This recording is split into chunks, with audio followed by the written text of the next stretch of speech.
Welcome to this journey through one of the most disturbing cases recorded in the history of rural Pennsylvania.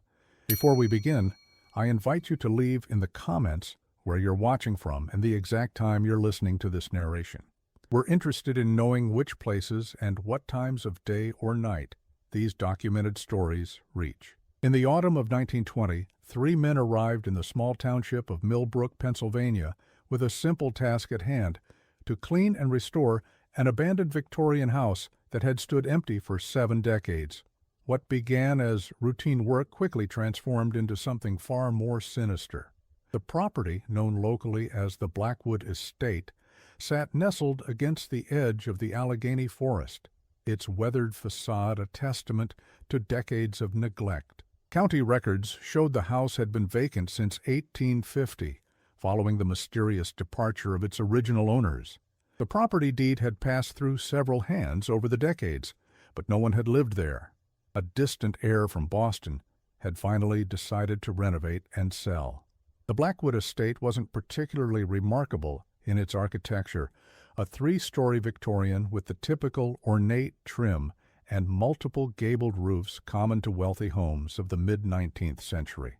What made it notable was its location and condition.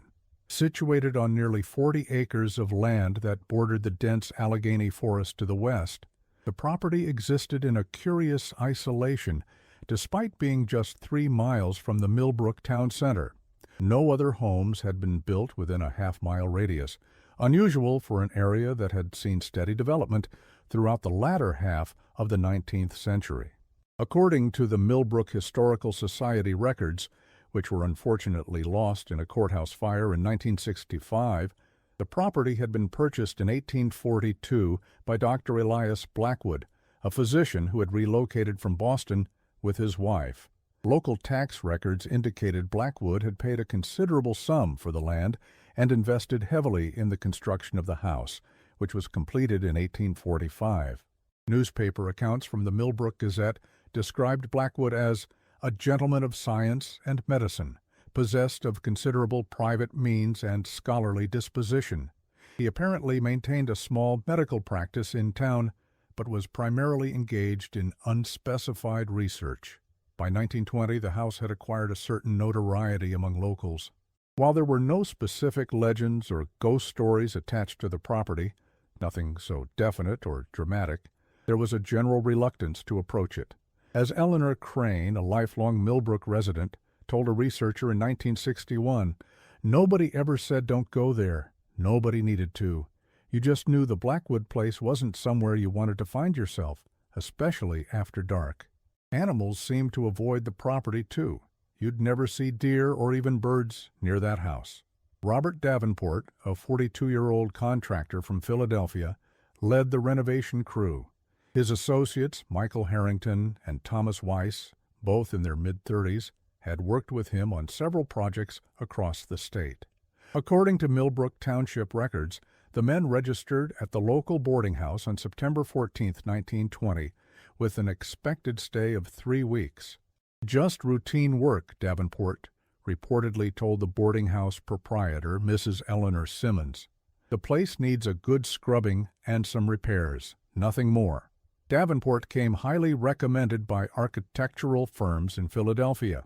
Documents found in the State Business Registry showed his company, Davenport Restorations, had successfully completed dozens of renovations on historic properties throughout Pennsylvania since its founding in 1912. Prior to his arrival in Millbrook, he had just finished restoring a colonial-era home in Lancaster to considerable acclaim. A profile in the Philadelphia Inquirer described him as meticulous, scholarly in his approach to historic preservation, and possessed of an almost uncanny ability to solve the structural puzzles presented by aged buildings. Michael Harrington served as Davenport's foreman. Employment records indicated he had been with the company since 1914, except for a 2-year absence during the Great War, where he served in the Army Corps of Engineers. His military records noted commendations for ingenuity in difficult circumstances during his service in France, particularly regarding underground fortifications. Thomas Weiss, the junior member of the team, had joined Davenport Restorations in early 1920 after apprenticing with a cabinet maker in Pittsburgh. He specialized in detail work and finishing. The men arrived in Millbrook by train on the morning of September 14th. Station records show they brought considerable equipment with them: tools, cleaning supplies, and what was listed as scientific apparatus in the freight manifest. This last item would later draw attention from investigators. When questioned about the unusual equipment, the station master recalled Davenport explaining they were measuring instruments for assessing structural integrity. In retrospect, this explanation seems inadequate for what witnesses would later describe as equipment more suited to a medical laboratory than a construction site. The first week passed without incident. The men cleared overgrown vegetation from the grounds, repaired broken windows, and began addressing the extensive water damage on the first floor. Several townspeople recalled seeing the three men walking back from the property each evening, covered in dust, but seemingly in good spirits. They kept to themselves mostly, reported Samuel Keller, who owned the general store where the men purchased supplies. Davenport mentioned they were making good progress, ahead of schedule even. A receipt from Keller's general store, preserved in the case file, shows purchases typical for renovation work: lumber, nails, paint, cleaning supplies. However, starting on September 18th, the receipts show additional items: 50 pounds of lime, unusual quantities of kerosene, 6 large glass jars with sealing lids, and what was listed as medical-grade alcohol. When questioned later, Keller recalled asking Davenport about these purchases. He said they'd found some water damage that needed special treatment to prevent mold. Made sense at the time. Mrs. Simmons's boarding house ledger provides additional insight into the men's first week in Millbrook. They took breakfast at 6 a.m. each morning, departed for the Blackwood estate by 7, and typically returned between 6 and 7 in the evening. They ate dinner together in the boarding house dining room, occasionally engaging in conversation with other guests. Topics discussed, according to Mrs. Simmons' recollection, included the presidential election, Harding versus Cox, the progress of their work, and Davenport's interest in historic architecture. Notably absent from these conversations was any mention of unusual discoveries or concerns about the property. On Sunday, September 19th, the men did not work, instead attending morning service at the Millbrook Presbyterian Church, where Reverend Howard Miller recalled them as attentive but unremarkable parishioners. That afternoon, Davenport visited the town's small library, where he requested information about the Blackwood family and early settlement of the area. The librarian, Miss Margaret Wilson, later stated she was unable to provide much assistance, as most historical records were kept at the county seat in Harrisburg. She did, however, direct him to Harold Jenkins, an elderly resident considered the town's unofficial historian. Jenkins, 87 at the time, was interviewed by Sheriff Hayes following the incidents at the estate. His statement, recorded by Deputy Morgan, indicates that Davenport visited him at his home on Sunday afternoon with specific questions about Dr. Elias Blackwood. He wanted to know about the doctor's research, his reputation in town, and particularly about why he left so suddenly in 1850, Jenkins reported. I told him what little I knew, that Blackwood had been respected, but somewhat reclusive, that rumors suggested he conducted unusual experiments, and that his departure had indeed been abrupt and unexplained. Jenkins further recalled telling Davenport about a local legend that in the months before Blackwood's departure, several townspeople had reported unusual sounds coming from the direction of the estate, described variously as mechanical grinding and an odd humming, like machinery, but somehow organic. Most significantly, Jenkins shared a rumor that had circulated in the years following Blackwood's disappearance, that the doctor had been constructing some manner of underground facility beneath his house. According to Jenkins, Davenport showed particular interest in this last detail, asking numerous follow-up questions about the purported subterranean structure, its possible extent, purpose, and whether anyone had investigated it after Blackwood's departure. Jenkins could provide little information as the rumors had never been substantiated and the property had remained vacant. He did mention, however, that in the 1880s, a group of local boys who had broken into the house on a dare reported finding a bricked-up doorway in the cellar with unusual markings on the bricks. When Jenkins concluded his account to Sheriff Hayes by noting that Davenport had seemed excessively interested in these old stories, more than seemed natural for a man hired simply to restore the place, the sheriff asked if he had shared these concerns with anyone at the time. Jenkins admitted he had not. "At my age, Mr. Hayes, one learns to mind one's own affairs, and who was I to question a professional man about his interests? But I will say this. When I mentioned those markings on the bricks, there was something in his eyes. Not surprise, you understand. Recognition. What happened in the second week would later become the subject of extensive investigation by the Millbrook Sheriff's Department, though the case files would eventually be relegated to storage in 1952, never to be reopened. According to Mrs. Simmons's written account, the men's demeanor changed noticeably around the 10th day. They stopped eating together in the dining room, her statement read. Mr. Davenport requested meals be brought to their rooms. Mr. O. Harrington developed a persistent cough that kept the other boarders awake, and Mr. Weiss stopped speaking altogether. Mrs. Simmons elaborated in her statement that the change seemed to occur specifically after their return from work on Thursday, September 23rd. They came back later than usual, past 8 o'clock, and they weren't together. Mr. Harrington arrived first, alone, and went straight to his room without speaking to anyone. His clothes were unusually dirty, not with the usual dust of construction work, but with dark soil, as if he'd been digging. About 30 minutes later, Mr. Davenport and Mr. Weiss arrived together. They spoke in hushed tones in the foyer until they noticed me, then fell silent. Another boarder, James Crawford, a traveling salesman staying at the house that week, provided additional details. "I was smoking on the porch when Harrington came up the walk," his statement read. The man looked terrible, pale, sweating despite the cool evening. I called out a greeting, but he walked past as if he didn't hear me. Later, when the other two arrived, I overheard fragments of their conversation. Davenport seemed to be giving instructions. The phrases I caught were, "Keep it contained," and "We'll need special equipment." When they saw me, Davenport nodded politely, but Weiss, I'll never forget his expression.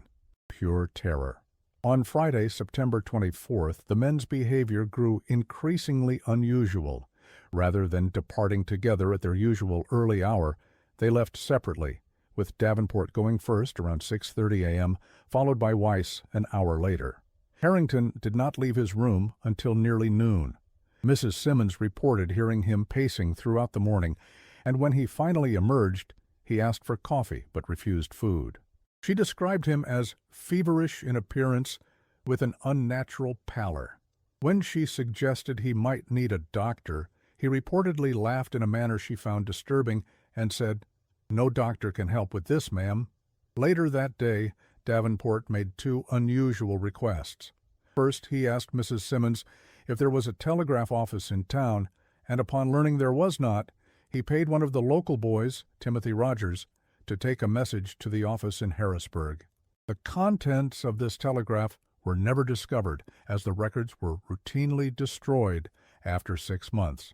His second request was to borrow Mrs. Simmons' copy of the King James Bible, which she kept in the boarding-house parlor. She recalled that he seemed agitated when making this request, and that he specifically asked if it was a complete text with all the apocryphal sections. On the morning of September 25th, the men left for work as usual but returned separately, hours apart. Mrs. Simmons reported that Davenport arrived first, around 3 in the afternoon, his clothes unusually clean compared to previous days. He went directly to his room without acknowledging anyone. Harrington returned at dusk, reportedly appearing disoriented. According to witness statements, he asked Mrs. Simmons repeatedly what day it was. Weiss did not return until well after midnight. The night clerk, Jonathan Pierce, described him as deathly pale and noted that he appeared to be missing his work boots. Pierce's full statement provides disturbing additional details. When Mr. Weiss came in, I almost didn't recognize him, he told Sheriff Hayes. It wasn't just that he looked ill. Many men do after a night of drinking, which is what I assumed at first. It was his manner. He moved stiffly, mechanically, like each step required conscious thought.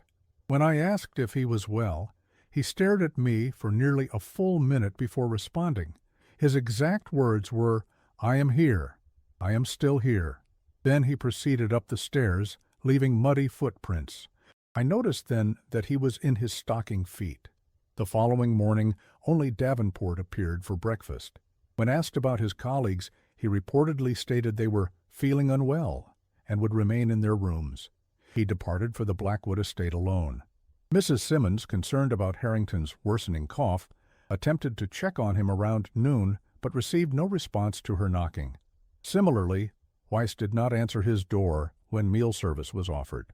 Several witnesses reported seeing Davenport in town that morning rather than at the estate. Albert Mason, the town's pharmacist, stated that Davenport came to his shop shortly after 9 o'clock requesting sedatives of the strongest available variety and tincture of iodine. When informed that such medications required a doctor's prescription, Davenport became insistent, claiming it was a matter of public safety. Mason refused the request and suggested Davenport consult Dr. Wilson if there was a medical emergency. According to Mason, Davenport then asked a strange question. Is there any substance known to render a person unconscious that cannot be detected afterward? Mason's statement indicates he became alarmed at this point and asked Davenport to leave the pharmacy. Davenport complied, but was seen shortly thereafter at Wilson's Mercantile, where he purchased a bottle of chloroform, ostensibly for cleaning delicate architectural features. Such purchases were not regulated at the time, though the store owner, Theodore Wilson, found the request unusual enough to mention it to others, which is how it came to the attention of investigators. Davenport returned earlier than usual that day, around 1 in the afternoon. According to multiple witnesses, he requested immediate transportation to the train station in the neighboring town of Harrisburg, some 20 miles away. He left most of his belongings behind, taking only a small leather satchel. When Mrs. Simmons inquired about the other men and their possessions, Davenport reportedly said they would sort themselves out, and pressed a month's additional rent into her hands before departing. This would be the last confirmed sighting of Robert Davenport. Howard Miller, who operated the town's only automobile service, provided transportation for Davenport to Harrisburg.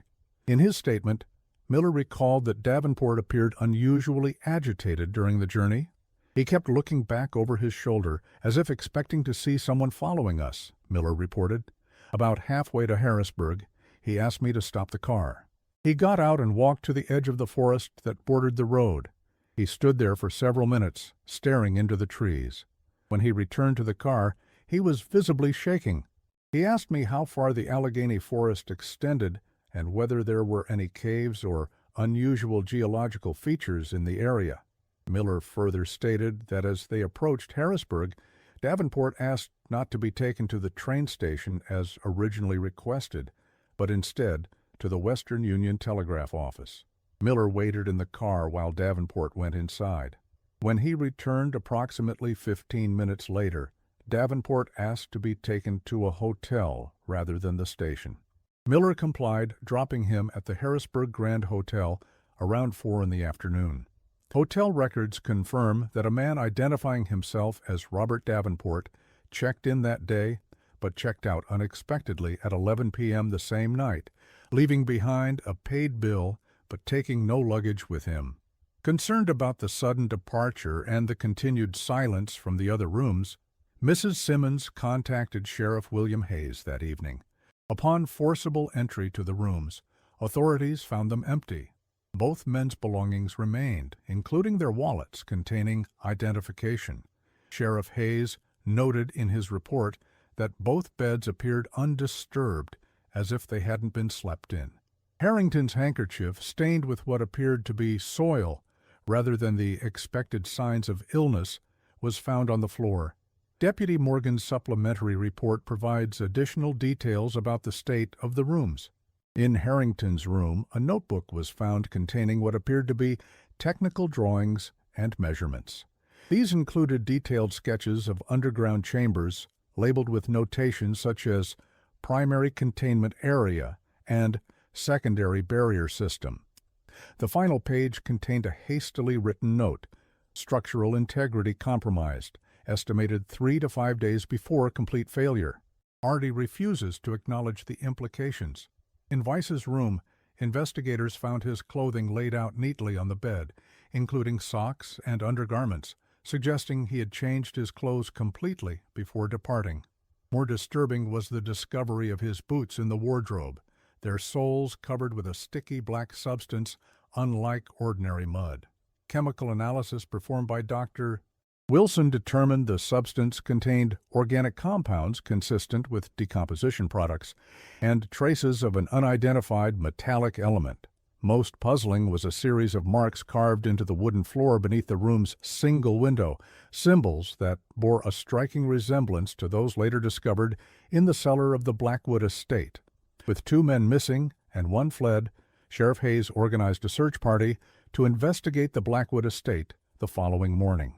What they discovered there was documented in sparse clinical language in the official report, but described in more vivid detail through interviews with search party members conducted by the Millbrook Gazette in October 1920. The search party consisted of Sheriff Hayes, Deputy Morgan, Dr. Wilson, and 3 local men with hunting experience who knew the terrain well. They arrived at the Blackwood estate shortly after dawn on September 27th.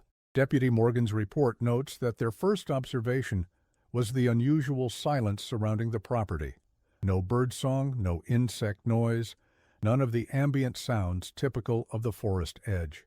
The silence extended approximately 200 yards in all directions from the house itself, creating what Dr. Wilson termed an acoustic dead zone. The house itself appeared in a state of partial renovation. Tools were scattered throughout the first floor, some work clearly in progress. A half-removed section of water-damaged floorboards in the main parlor revealed the entrance to a previously undocumented cellar. According to Deputy Sheriff Frank Morgan's account, the entrance was unusual, not a typical cellar door or hatch, but rather an oddly angled tunnel that appeared to have been sealed with bricks and mortar at some point, then recently opened. Dr. Wilson's separate statement provides additional context. The opening was approximately 3 feet in diameter, lined with bricks of unusual composition, denser and darker than standard clay bricks. The mortar between these bricks had been carefully removed, the bricks themselves stacked neatly beside the opening. The work appeared methodical, not the result of hasty excavation. Most notable were the markings on the bricks themselves, symbols carved or impressed during manufacture, not added later. They resembled no alphabetic or numerical system with which I am familiar. Sheriff Hayes initially ordered the Deputy Morgan to remain on the first floor, while he and Dr. Wilson investigated the cellar entrance. However, all 3 men ultimately descended, leaving the other search party members to examine the upper floors of the house. Hayes's report indicates they used lanterns to illuminate what proved to be not a traditional cellar, but a steeply sloping tunnel that extended beneath the house foundation. The search party descended into the cellar space, which extended well beyond the foundation footprint of the house itself. Sheriff Hayes's report noted that the underground space consisted of a series of 3 chambers connected by narrow passages. The walls were unusual, not the expected stone foundation, but carefully worked masonry with peculiar symbols carved at irregular intervals. Later analysis by Professor Walter Hammond of Miskatonic University, who visited the site in 1932, suggested the markings resembled certain ancient European runic alphabets, though their purpose remained unclear. The first chamber, approximately 20 feet beneath ground level, contained what appeared to be living quarters of sorts, a cot, a small table with a kerosene lamp, and shelves holding scientific equipment, including microscopes, glass slides, and specimen jars. A journal found on the table contained entries in Harrington's handwriting, the most recent, dated September 24th. This entry, quoted in Hayes's report, read, "Day 9 of excavation. We have cleared the passage to the second chamber and partially removed the blocking wall to the third. D believes we are close to the primary containment area. The air quality deteriorates as we progress deeper. W has begun exhibiting unusual symptoms, auditory hallucinations, and periods of dissociation. D dismisses these as the effects of poor ventilation, but I am not convinced. The narrow passage leading to the second chamber showed signs of recent enlargement, with freshly excavated soil piled along its length. Deputy Morgan noted in his report that the temperature dropped noticeably as they progressed, far more than would be expected simply from moving deeper underground. Dr. Wilson recorded a temperature of 42 degrees, unusually cold for the season and depth. In the second chamber, the search party discovered evidence of recent activity. Tools belonging to the renovation crew were found arranged in a circular pattern around a portion of the floor that had been partially excavated. Deputy Morgan's testimony described a hole about 3 feet deep with the soil piled neatly to one side. At the bottom was a flat stone slab that appeared to have been partially lifted but then allowed to fall back into place. This stone slab, approximately 6 feet in diameter and 8 inches thick, bore inscriptions similar to those found on the brick walls, but more elaborate and extensive. Dr. Wilson's examination revealed that the slab was not local stone, but a type of dense black basalt not naturally occurring in Pennsylvania. More puzzling were the 8 metal rings embedded in its perimeter, each inscribed with similar symbols. Tool marks indicated recent attempts to lift the slab using these rings. Most disturbing was the condition of the soil surrounding the slab. Sheriff Hayes's report describes it as unusually dark and moist, with an oily quality and a distinctive odor reminiscent of organic decay. Dr. Wilson collected samples for analysis, though his findings, submitted to the sheriff's office a week later, were never made public. According to Deputy Morgan, who witnessed the analysis, the soil contained microscopic structures inconsistent with any known geological or biological classification, neither mineral nor plant nor animal, yet possessing characteristics of all three. The passage to the third chamber had been recently cleared of a blocking wall, the dismantled stone stacked carefully along one side. Unlike the other passages, this one showed signs of having been deliberately sealed, not with bricks and mortar, but with fitted stone blocks secured with an unidentified dark substance that Dr. Wilson described as resinous but inorganic. Later analysis would suggest it contained elements not present in the periodic table as understood in 1920. The third chamber contained the most disturbing findings. According to multiple accounts, the room held a table fashioned from rough-hewn wood, upon which lay several items: a leather-bound journal dated 1847-1850, a set of unusual surgical implements of apparently great age, and 3 glass jars containing what appeared to be preserved organic material. Sheriff Hayes's report identified these as anatomical specimens of undetermined origin, while Deputy Morgan's more forthright account to the Millbrook Gazette described them as organs, human or otherwise, suspended in some kind of solution. Further examination of the chamber revealed a series of diagrams drawn directly onto the stone walls with charcoal. These depicted anatomical studies of an organism that resembled no known species. Dr. Wilson's notes, included in the case file, describe the drawings as showing a central mass with radiating extensions, neither vertebrate nor invertebrate in structure, possessing characteristics that defy biological classification. Adjacent to these diagrams were more of the unusual symbols arranged in patterns suggesting some kind of systematic notation. Most significantly, investigators found Thomas Weiss in this third chamber. He sat upright in a corner, alive but entirely unresponsive. According to medical examiner Dr. James Wilson, who was summoned to the scene, Weiss showed no physical injuries but exhibited a profound catatonic state unlike any I have encountered in my medical practice. Weiss was transported to Harrisburg State Hospital, where he would remain until his death in 1953, never having spoken another word.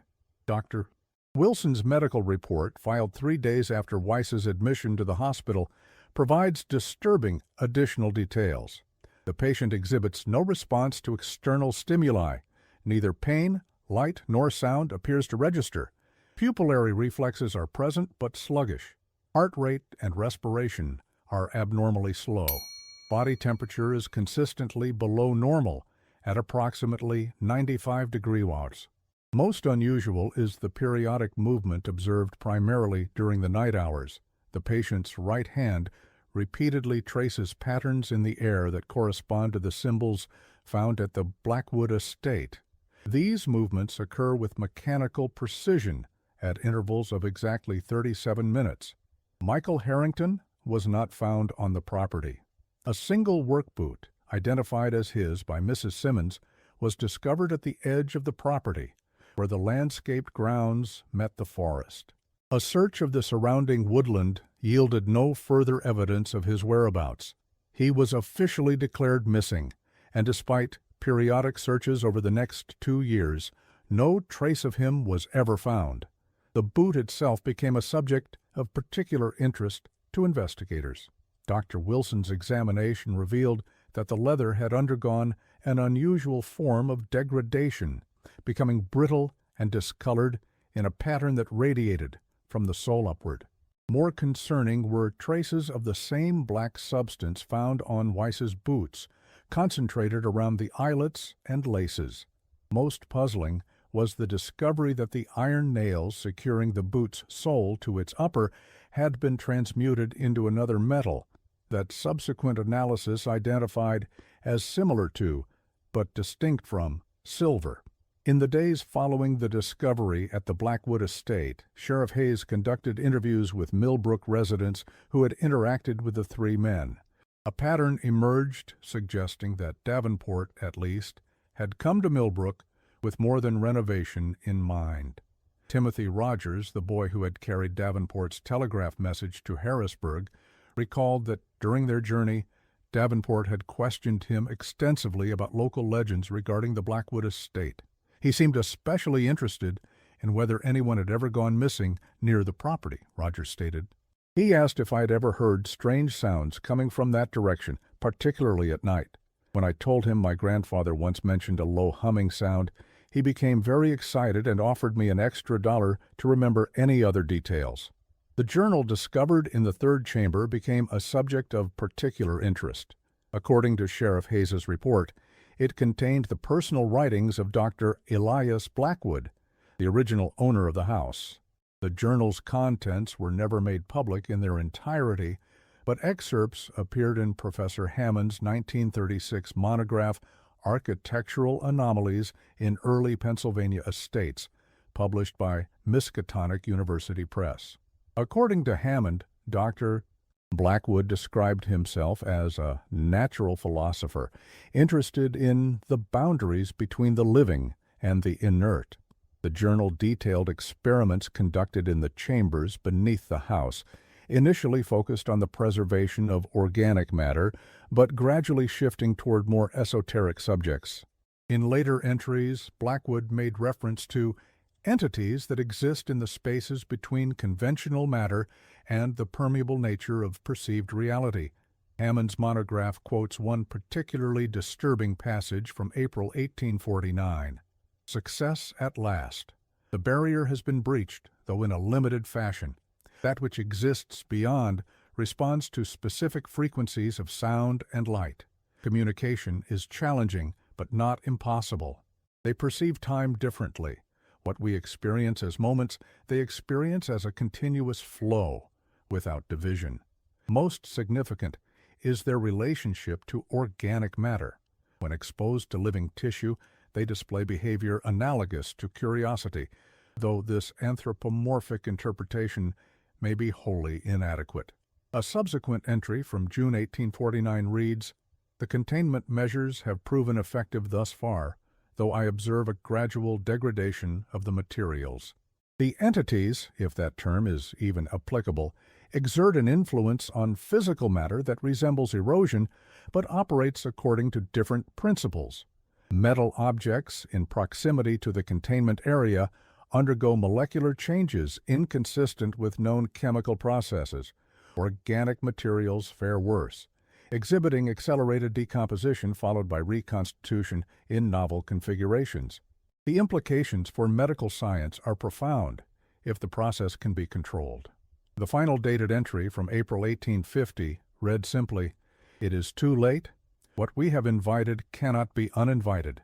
I have sealed the chambers as best I can, but this is merely postponement, not resolution. May whoever reads these words understand that some doors, once opened, cannot truly be closed again." Following the discovery, the Blackwood estate became the subject of intense local speculation. Sheriff Hayes ordered the cellar chambers sealed with concrete in October 1920. The house itself remained vacant, the renovation abandoned. In 1925, a fire of undetermined origin destroyed most of the structure, leaving only the stone foundation and a partial brick wall standing. County records indicate the property was purchased by the township in 1937 and designated as unsuitable for development. The fire, which occurred during a severe thunderstorm on the night of June 14, 1925, was witnessed by several local residents. Their accounts, collected by the Millbrook Gazette, describe unusual characteristics of the blaze.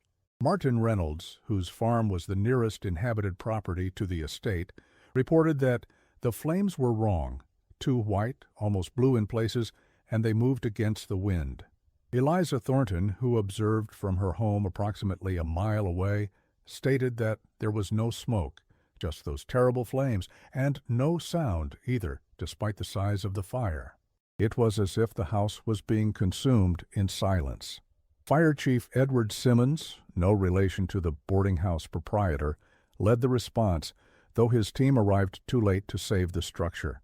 His official report notes that the fire behaved in a manner inconsistent with typical structure fires, concentrating primarily on the area above and surrounding the cellar entrance. The intensity of the heat in this specific location was sufficient to vitrify portions of the foundation stones, a temperature far beyond what would be expected in a residential fire. He further noted that despite the rain and the team's efforts, the fire appeared to resist water, almost as if repelled by it. In the years following the fire, the area surrounding the former Blackwood estate developed a reputation for unusual phenomena. Hunters and hikers reported disorientation when passing near the property, with several cases of experienced woodsmen becoming inexplicably lost despite clear weather and familiar terrain. In 1928, a geological survey team from the University of Pennsylvania reported equipment malfunctions when working within a half-mile radius of the former house site, particularly affecting magnetic compasses and early electronic measuring devices. Robert Davenport's whereabouts after departing Millbrook remained unknown until 1927, when a man matching his description was admitted to a sanatorium in western Massachusetts under the name Richard Daniels. The attending physician's notes, discovered during the facility's closure in 1962, described the patient as suffering from persistent delusions regarding subterranean spaces and entities residing therein. The patient reportedly died of pneumonia in 1929. The medical file, which found its way to the archives of Miskatonic University's Department of Abnormal Psychology, contains transcripts of interviews conducted with the patient during his lucid periods. In one such interview dated March 1928, Daniels described his experiences in Millbrook in fragmented but disturbing terms. "We found the chambers just as Blackwood's journal described. The old fool thought he could contain them with stone and mortar, with symbols and geometries. But they don't perceive barriers as we do. To them, solid matter is merely dense probability, and probability can be altered." When asked about his colleagues, the patient reportedly became agitated, stating, "Harrington was taken first. He made the mistake of touching the surface directly, without protection. I saw it begin at his fingertips, a kind of shimmering, as if his flesh was becoming uncertain of itself. By the next day, it had reached his mind. Weiss lasted longer, but he looked too deeply into the space beneath the stone. He's still there physically, but his consciousness, they took that elsewhere. Most disturbing was the patient's description of what lay beneath the stone slab in the second chamber. Not a thing, precisely. More like an absence that thinks, a negative space with agency and awareness. Blackwood thought he was studying it, but it was studying him, studying us all, learning, adapting, preparing. When pressed for clarification, the patient reportedly smiled and said, "They're patient. They measure time in geological epochs, not human lifespans. What's a century or two of waiting to entities that existed before the Earth cooled?" In 1932, Professor Hammond conducted the only formal academic investigation of the incident, spending 3 weeks in Millbrook reviewing records and interviewing witnesses. His research was cut short when he developed what he described as a persistent nervous condition that forced his return to Arkham. His monograph, published 4 years later, treated the Blackwood estate as primarily an architectural curiosity, making only oblique references to the events of 1920. Hammond's private correspondence, however, tells a different story. In letters to colleagues at Miskatonic University, he described experiencing unusual auditory phenomena while examining the former estate grounds, a barely perceptible humming at the lower threshold of human hearing, accompanied by a sense of presence that cannot be attributed to any visible entity. In a particularly candid letter to Dr. Armitage, the university's head librarian, Hammond wrote, "I am increasingly convinced that what Blackwood discovered and what Davenport subsequently encountered represents not merely an unknown biological phenomenon, but a fundamental challenge to our understanding of reality itself. The boundaries we perceive between matter and energy, between organic and inorganic, may be merely artifacts of our limited perceptual apparatus, conventions rather than absolute truths." The final official mention of the incident appears in Millbrook Township records from 1952, noting the transfer of Sheriff Hayes's case files to deep storage as part of a general archival process. A clerical note indicated the files were incomplete, with several photographs and the original copy of Dr. Blackwood's journal listed as missing. What exactly transpired in the chambers beneath the Blackwood estate remains a matter of speculation. In a 1955 interview, Deputy Morgan, by then elderly and retired, offered perhaps the most unsettling perspective. "We never found out what those men uncovered under that stone slab in the second chamber. But whatever it was, I believe it followed them out." When pressed for clarification, Morgan described the aftermath of the incident. "After we sealed those chambers, strange things happened in Millbrook. For months, people reported unusual sounds at night, not loud but persistent, like machinery operating deep underground. Dogs refused to walk on certain streets. There were electrical disturbances too, lights flickering without cause, telephones ringing with no one on the line." Most telling was what happened to the concrete we used to seal the entrance. Every few weeks, cracks would appear, always in the same pattern, resembling those symbols from the chamber walls. We'd repair it, only to find new cracks days later. It was as if something was testing the barrier, methodically, patiently.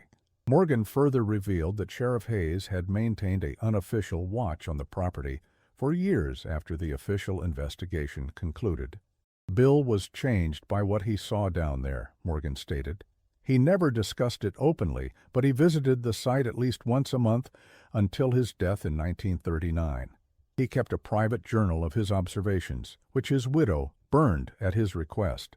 But he told me once after a few drinks that he believed the chambers were a door that swings both ways. When I asked what he meant, he said only that doors can be approached from either side. In 1963, during construction of the interstate highway system, workers clearing land near the former Blackwood property unearthed a series of underground passages that did not appear on any utility or geological survey. According to the project foreman's report, the passages were extensive and purpose-built, extending in the direction of the Allegheny Forest. The discovery was deemed a safety hazard, and the passages were filled with concrete before any proper investigation could be conducted. Charles Miller, one of the workers present during the discovery, provided additional details in a local newspaper interview years later. Those tunnels weren't like normal mine shafts or utility tunnels, he recalled. The walls were lined with some kind of dark stone, polished smooth.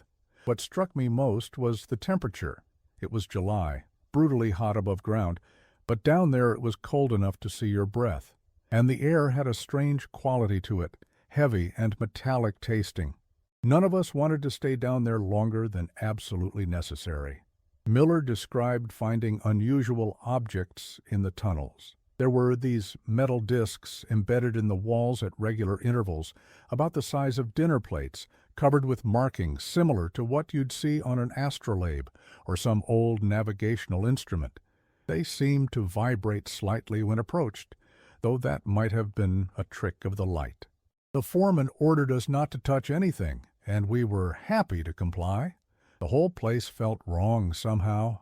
Most disturbing was Miller's account of what they found at the apparent terminus of the main tunnel. We came to a circular chamber with a raised platform in the center. On this platform was what looked like scientific equipment, glass tubes, metal frameworks, things that reminded me of the inside of a radio but more complex. Everything was covered in a fine black dust. When our lights hit this dust, it seemed to move of its own accord, forming momentary patterns before settling again. The foreman took one look and ordered everyone out. The next day, government types showed up, and we were all reassigned to different sections of the highway project. The town of Millbrook itself underwent significant changes in the decades that followed. The post-war economic boom largely bypassed the area, and the population steadily declined. By 1968, when geography professor Caroline Russell attempted to locate the site of the Blackwood Estate for a study on local folklore, she found the property boundaries had been redrawn and much of the original land incorporated into a state forest preserve. The most striking thing, Russell wrote in her field notes, is how thoroughly the local memory has been effaced. Residents under 50 years of age have no knowledge of the Blackwood Estate or the events of 1920. Older residents change the subject when it's mentioned. It's as if the community has collectively decided to forget. Russell's research uncovered a curious demographic anomaly. Millbrook had experienced an unusually high rate of outward migration in the years following 1920, with nearly 30% of the population relocating within a decade, far above the regional average for similar rural communities. More telling was the pattern of this migration. Rather than the typical movement to nearby industrial centers for employment, Millbrook residents scattered widely across the country, with no discernible pattern except distance from their former home. In interviews with former residents, Russell noted a recurring theme. Many described leaving Millbrook due to health concerns, specifically persistent sleep disturbances and a general sense of unease. Marion Thompson, who had moved to Oregon in 1928, told Russell, "It wasn't anything you could point to specifically, just a feeling that something wasn't right. Sounds you'd hear at night that couldn't be explained. The way animals behaved, nervous, skittish. People started having the same dream, being in a dark place with something moving just out of sight. When 3 people at church mentioned it on the same Sunday, my husband decided it was time to leave." Perhaps the most disturbing postscript to the story comes from an unexpected source. In 1967, during the cataloging of artifacts in the Miskatonic University archives following Professor Hammond's death, a research assistant discovered a sealed envelope containing what appeared to be a single page torn from a journal. The handwriting matched samples of Dr. Blackwood's writing, but the page bore no date. The text read, "They are patient. They think in terms not of years but of centuries. They wait in the spaces between moments, in the shadows between thoughts. They are not malevolent, for malevolence is a human quality. They simply are, and once invited they remain. Observers at first than participants. This fragment, apparently missed when the original journal was lost or removed from the sheriff's files, was accompanied by a hand-drawn diagram showing concentric circles with the symbols found in the underground chambers arranged in specific patterns. Notes in the margins, partially illegible due to water damage, made reference to resonance frequencies and perception thresholds. Most curious was a notation at the bottom of the page. If my calculations are correct, the barrier will require renewal in 75 years. May whoever reads this understand the necessity. The significance of this 75-year interval was highlighted by Professor Russell in her subsequent research. Counting from 1850, when Blackwood sealed the chambers, 75 years would have elapsed in 1925, the year the Blackwood house was destroyed by the unusual fire. If the pattern held, the next significant date would be 2000, though what might occur then remains a matter of speculation. Thomas Weiss, the only member of the renovation crew to be found at the Blackwood estate, remained at Harrisburg State Hospital in his unresponsive state for decades. Medical records indicate he was transferred to increasingly remote facilities as years passed, eventually residing at Greylock Sanatorium in western Massachusetts, coincidentally not far from where Davenport was later institutionalized under an assumed name. Dr. Elizabeth Parker, who served as Weiss's physician from 1947 until his death in 1953, kept detailed notes on his condition. The patient exhibits no deterioration despite his immobility, she wrote in 1950. Muscle tone remains normal without exercise. Metabolic processes are drastically slowed. He requires feeding only once every 3 days. Most remarkable is the stability of his condition. He has not aged visibly in the 30 years since his admission. Parker also documented the strange phenomena that surrounded Weiss. Objects in his room frequently change position without human intervention. Electronic devices malfunction in his presence. Most disturbing is the effect on other patients who are housed nearby. They report identical dreams of underground spaces and unseen presences. 3 orderlies who worked regularly with patient W have resigned after complaining of missing time and finding themselves unable to recall hours of their shifts. Weiss's death on April 17, 1953, was as puzzling as his life had been for the preceding 3 decades. According to Dr. Parker's final report, he simply ceased all biological functions simultaneously at precisely 3:47 a.m. Most unusual were the circumstances surrounding his death. All timepieces in the facility reportedly stopped at that exact moment, and several patients and staff members reported hearing a low humming sound that seemed to emanate from everywhere and nowhere. The autopsy findings were sealed by state authorities, but rumors within the medical community suggested anomalies that defied explanation. A nurse who assisted with the procedure later claimed in a private letter that Weiss's internal organs showed no signs of deterioration, despite his years of immobility, and that certain structures were present that corresponded to no known human anatomy. The former site of the Blackwood estate remains undeveloped to this day. Hikers in the Allegheny Forest occasionally report unusual cold spots and inexplicable disorientation when passing near the area, though official Forest Service maps now route all trails at least a mile from the location. A 1957 geological survey noted anomalous readings consistent with extensive underground spaces, but no further investigation was pursued. In 1962, a team from the U.S. Geological Survey conducted magnetometric studies in the region as part of a broader research project. Their findings, published in an obscure scientific journal, noted a persistent magnetic anomaly centered on the former Blackwood property. The report described this anomaly as a spherical region approximately 200 yards in diameter within which magnetic compasses exhibit deviations of up to 45 degrees from true north. More sophisticated instruments detect fluctuations in the local magnetic field occurring at regular 37-minute intervals, precisely the same period observed in Weiss's hand movements decades earlier. The report's authors attributed these findings to unusual mineral deposits or potential ferromagnetic ore concentrations, though they acknowledged that no known geological formation would produce effects with such precise periodicity. A proposed follow-up study with more advanced equipment never materialized, the funding mysteriously redirected to other projects. In 1965, a graduate student in folklore from the University of Pittsburgh, Margaret Collins, visited Millbrook to research local legends for her dissertation.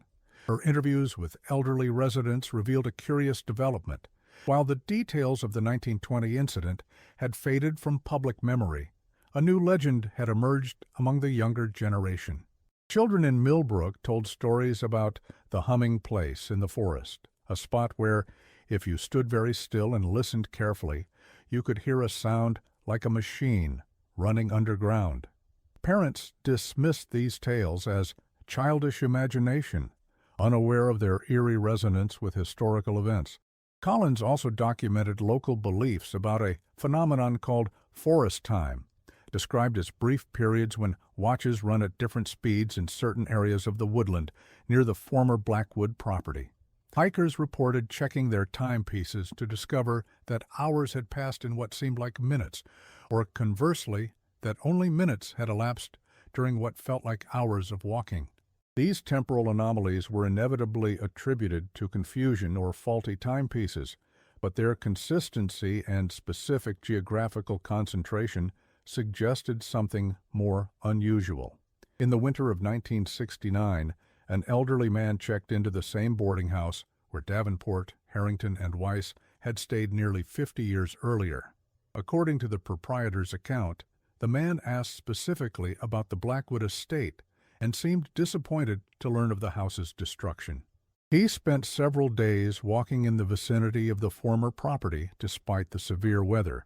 Before departing, he left an envelope containing a key of unusual design and a note that read simply, "It still waits below."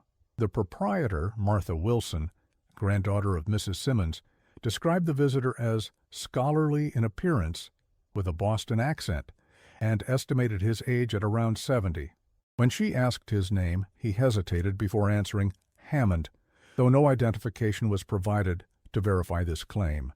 If this was indeed Professor Hammond, it would contradict the official record of his death in 1965, though given the peculiar nature of the Blackwood case, such a discrepancy seems almost fitting. The key and note were turned over to the County Historical Society, where they remained until the Society's dissolution in 1968. Their current whereabouts are unknown. What is known is that shortly after the man's visit, locals reported hearing unusual sounds emanating from the forest near the former estate, sounds described variously as mechanical grinding, stone moving against stone, and most unsettlingly, voices speaking in unison, though no words could be distinguished. These acoustic phenomena persisted for approximately 3 weeks before abruptly ceasing. During this period, unusual weather patterns affected the immediate area, a perfectly circular region of clear sky approximately 1 mile in diameter, centered on the former Blackwood property, while surrounding areas experienced normal winter conditions. Meteorologists attributed this anomaly to localized atmospheric conditions without further explanation.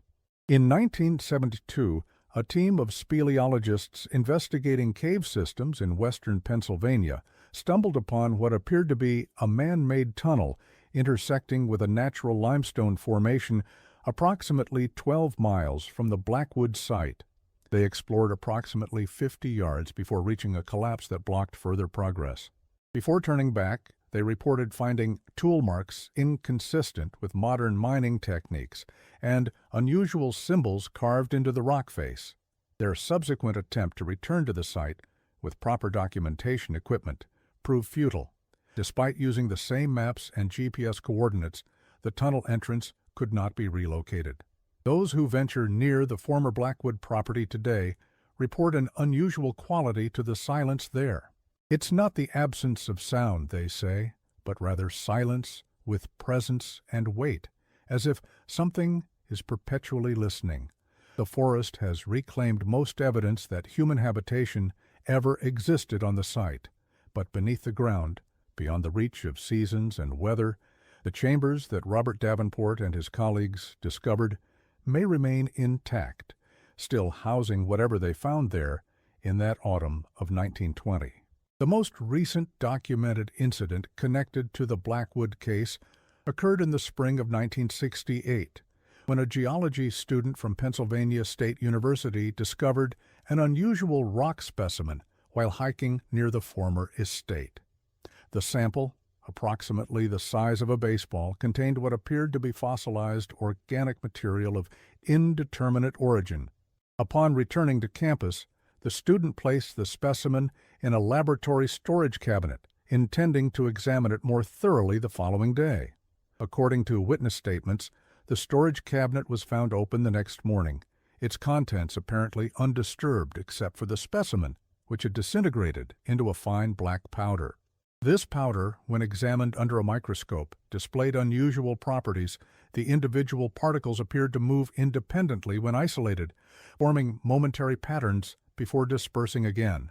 More disturbing was the discovery that the powder had somehow etched those now familiar symbols into the metal surface of the cabinet shelf, despite no detectable acidic or corrosive properties. University authorities attributed the incident to vandalism or a practical joke, and the matter was officially closed. However, the student who discovered the specimen reportedly experienced increasingly severe headaches and sleep disturbances in the weeks that followed, eventually withdrawing from classes mid-semester. His current whereabouts are unknown, and perhaps most disturbing of all is the possibility that Dr.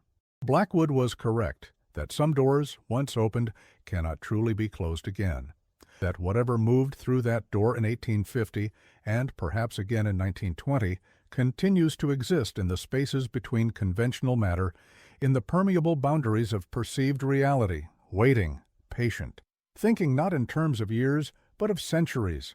In the dusty archives of Millbrook's Township records, one final document related to the Blackwood estate exists, a handwritten note appended to the property deed when it was transferred to public ownership in 1937. The note, initialed but not signed, reads, "Let the forest reclaim this place. Let it be forgotten. What sleeps beneath should remain undisturbed. Some secrets belong to the earth." Whether those secrets remain buried is a question without a clear answer. But for those three men who arrived in Millbrook in September 1920, tasked with cleaning a 70-year-old abandoned house, the answer came at a terrible price. They found what should have stayed buried, and in doing so, perhaps became part of the burial themselves. A curious footnote to this story emerged in 1976, when the Harrisburg Public Library received an anonymous donation of books from the estate of a recently deceased resident. Among these volumes was a leather-bound notebook containing what appeared to be Robert Davenport's personal journal, covering the period immediately before and during his time in Millbrook. The library cataloged this item without recognizing its significance, and it remained unnoticed until 1982, when a researcher investigating historical renovation techniques happened upon it. The journal's early entries detailed Davenport's professional approach to restoration work and his initial impressions of the Blackwood estate, described as a fascinating example of mid-century construction with unusual architectural elements that merit preservation. However, entries beginning on September 17, 1920, the third day of work at the property, take on a markedly different tone. "Found something unexpected today," Davenport wrote. While examining water damage in the main parlor, T noticed that the floor timbers don't match the house's construction date. They're newer, probably replaced in the late 1840s.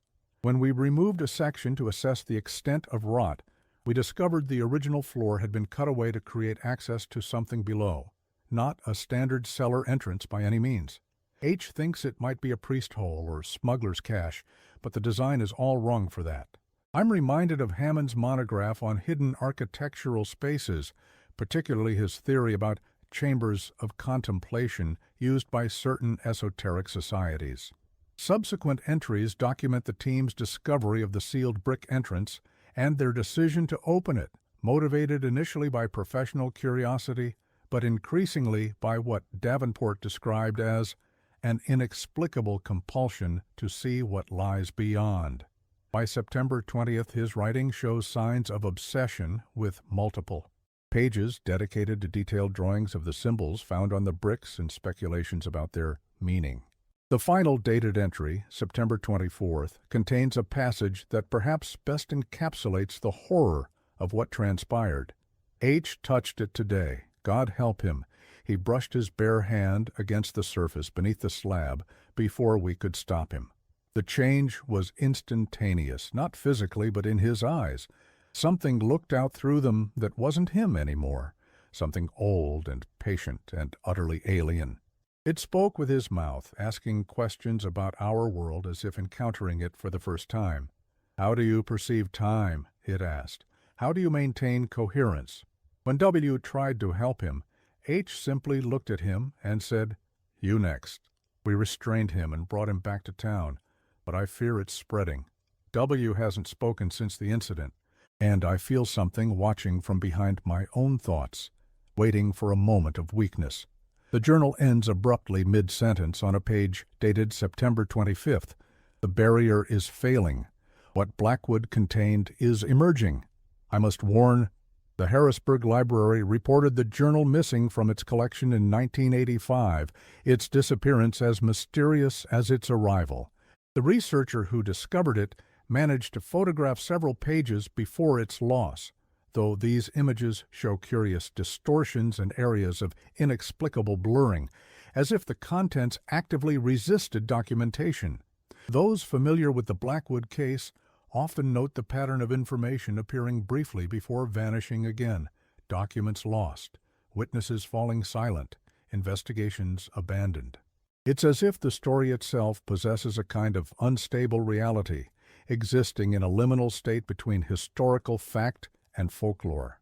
In this sense, perhaps the most enduring legacy of the Blackwood incident is not what was found beneath that abandoned house, but what it suggests about the nature of reality itself, that beneath the familiar surface of our world, in the spaces we rarely perceive, other forms of existence may wait and watch, that what we consider solid and certain may be more permeable than we care to admit, that some boundaries, once crossed, cannot be uncrossed.